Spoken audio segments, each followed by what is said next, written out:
Tout le monde a déjà vécu une période de solitude, que ce soit après une rupture amoureuse, amicale. Et vraiment en fait une période où vous voyez les groupes se former autour de vous, vous voyez tout le monde être ensemble et vous les regardez juste de loin et en fait vous vous sentez seul. Parfois même vous êtes entouré et vous avez l'impression d'être seul en fait. Je voulais parler aujourd'hui de la solitude et de comment un peu se remettre d'une rupture. Comment en fait se remettre de cette solitude là. Moi je m'appelle Sarah. Je viens de me lancer sur YouTube, enfin là ça fait peut-être un mois je pense. Je viens de me lancer justement dans le contenu évolution, mindset, globe mental. Je trouvais que c'était hyper intéressant de parler de la solitude et de l'après-rupture en fait, amoureuse, amicale, peu importe. Et c'est une période qui est hyper difficile, parce qu'en fait moi je vous le dis parce que en fait c'est une période que j'ai déjà vécue justement.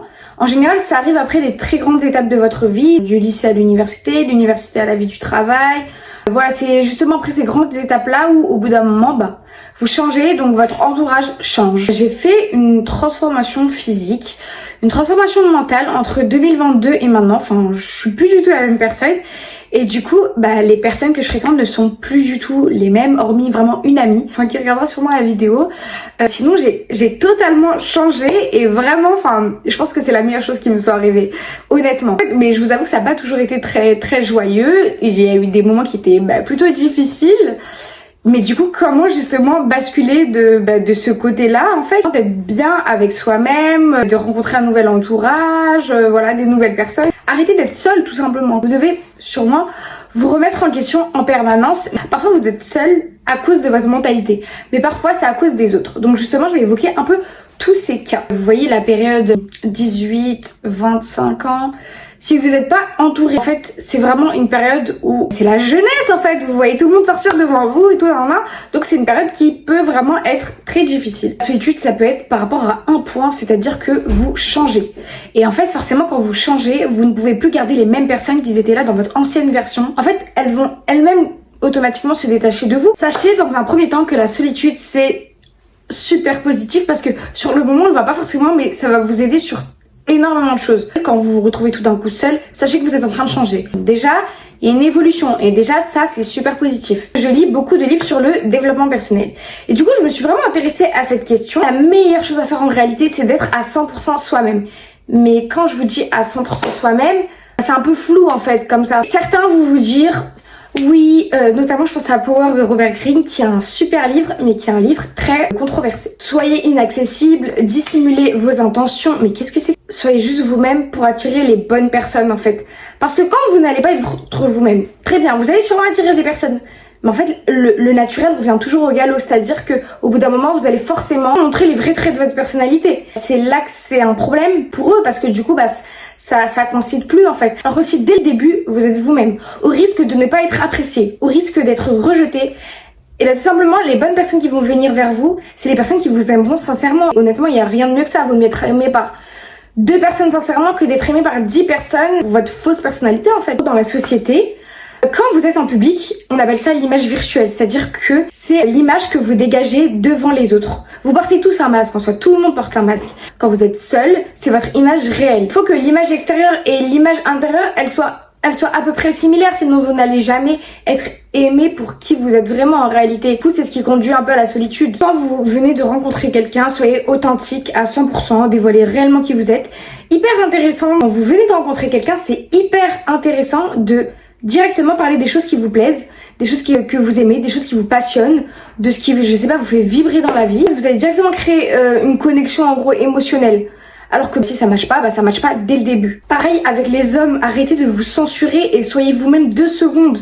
N'ayez pas peur, je sais pas si vous êtes excentrique, n'ayez pas peur d'être excentrique, n'ayez pas peur d'être vous-même. Vous savez, il y a de tout pour faire un monde, il y a des hommes qui sont attirés par des personnalités extrêmement extravagantes et qui sont un couple et qui s'aiment et que voilà. Et arrêtez d'écouter ce n'importe quoi en fait, de dire que prenez 5 heures à lui répondre, non, enfin par pitié. Quand vous êtes comme ça, très bien.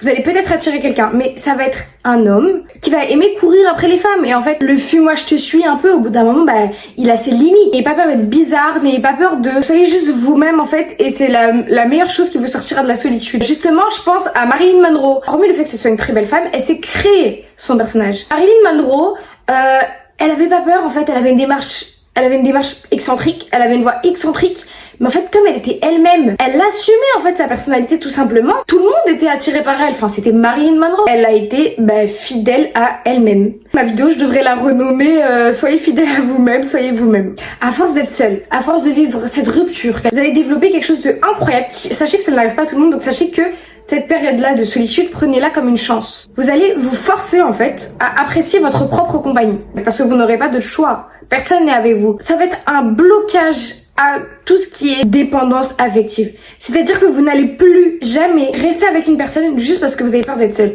Parce qu'en fait, cette solitude-là, vous l'aurez vécue.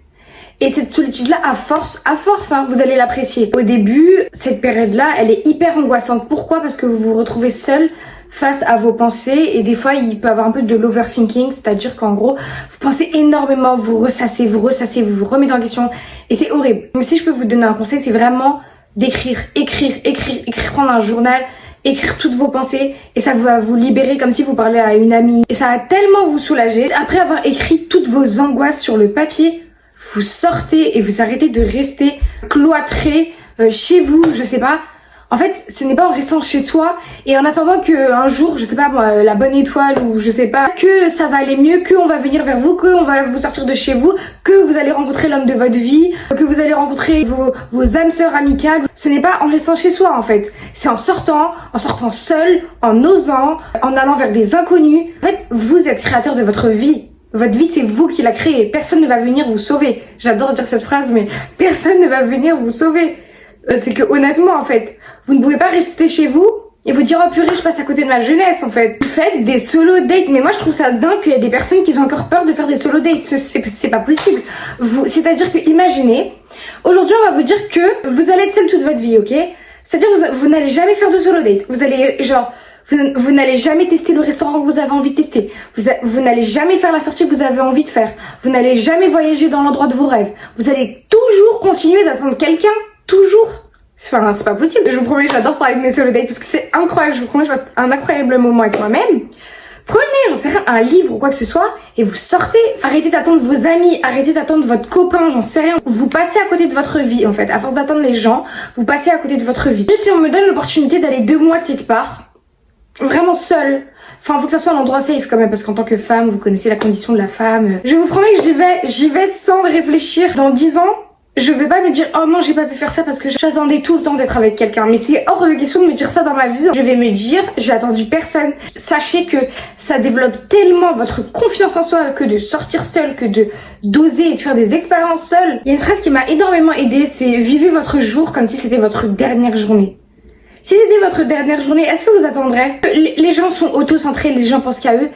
Il n'y a pas un jour quelqu'un qui va dire « Oh la pauvre, le pauvre, il est tout seul ». Personne ne va dire ça en fait. Les gens pensent qu'à leur vie. Tout simplement comme vous-même, vous pensez qu'à votre vie. Sachez que personne ne va se rendre compte de votre solitude. Sachez que tout le monde est auto-centré. Tout le monde pense à sa vie, à ses traumas, à son avenir. Personne ne va venir vous sortir. Personne, à part vous-même, personne. C'est à vous de créer les chances, c'est à vous de créer les opportunités. C'est à vous d'aller vers les gens, c'est à vous de faire tout ça. Osez aller vers les autres. Ils ne vont pas aller vers vous, mais vous allez vers eux. Osez parler de vos passions, de vos centres d'intérêt.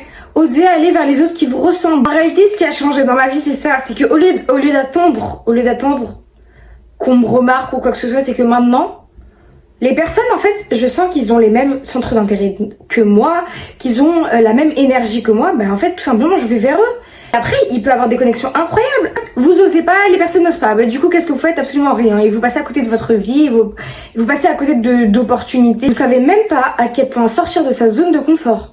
Ça peut vous créer des relations, des amitiés. Ça peut vous créer des histoires d'amour, enfin, une histoire d'amour, du coup. Si vous trouvez votre vie un peu platonique, un peu, voilà, c'est qu'au bout d'un moment, va falloir arrêter de faire les mêmes choses et oser. Soyez ouverte, posture ouverte vers le monde, souriante, apprêtée, du moins sentez-vous bien dans votre peau et ça va aller tout seul. Où est-ce que vous pouvez justement rencontrer des nouvelles personnes, avoir de nouvelles connexions. Basez-vous par rapport à vos centres d'intérêt. Les choses qui vous font vibrer tout simplement. Ça peut être le sport, ça peut être des associations sur des causes qui vous tiennent à cœur. Enfin, je sais qu'il y a des personnes, les causes qui leur tiennent à cœur, c'est les animaux, quoi, la condition des animaux. Et en fait, forcément, quand vous allez vous inscrire dans ce genre d'association-là, vous allez rencontrer des personnes comme vous. Ensuite, les événements sociaux. Enfin, il y a énormément de choses en réalité, que ce soit en hiver, en été. Il y a tout le temps des événements, quoi. Soyez curieux. Les réseaux sociaux, les salles de sport, les voyages. Concernant la solitude, parfois elle vient de vous, elle vient de votre mindset, pas de l'extérieur en fait. Tout simplement, c'est juste dans votre tête en fait. Vous avez l'impression d'être seul, mais en réalité c'est juste des mauvaises pensées dues à vos traumas. Donc pour savoir si la solitude vient de vous ou vient de l'extérieur, vous prenez un peu toutes vos dernières relations amoureuses, amicales, peu importe. Vous notez pourquoi est-ce que c'est fini. Et en fait, il y aura forcément des petits trucs qui vont se répéter. Et c'est là que vous allez savoir si ça vient de vous ou ça vient de l'extérieur. Vous ne vivez pas une malédiction, on ne vous a pas porté l'œil, enfin voilà, toutes ces choses, voilà. C'est à vous en fait d'être les créateurs de votre vie et de changer. N'hésitez pas à faire du journaling, donc à écrire vos pensées. N'hésitez pas à aller vers des professionnels de la santé. Ça peut vous aider d'autant plus parce que ça se trouve ça vient d'éléments extérieurs. Sachez que ce n'est pas du tout la honte, c'est pour tout le monde. Donc voilà, j'espère que ma vidéo vous a plu. Elle était assez intense en tout cas pour moi. J'espère que ça vous a plu tout simplement. N'hésitez pas à, vous connaissez, mettre un like, un follow. Et voilà.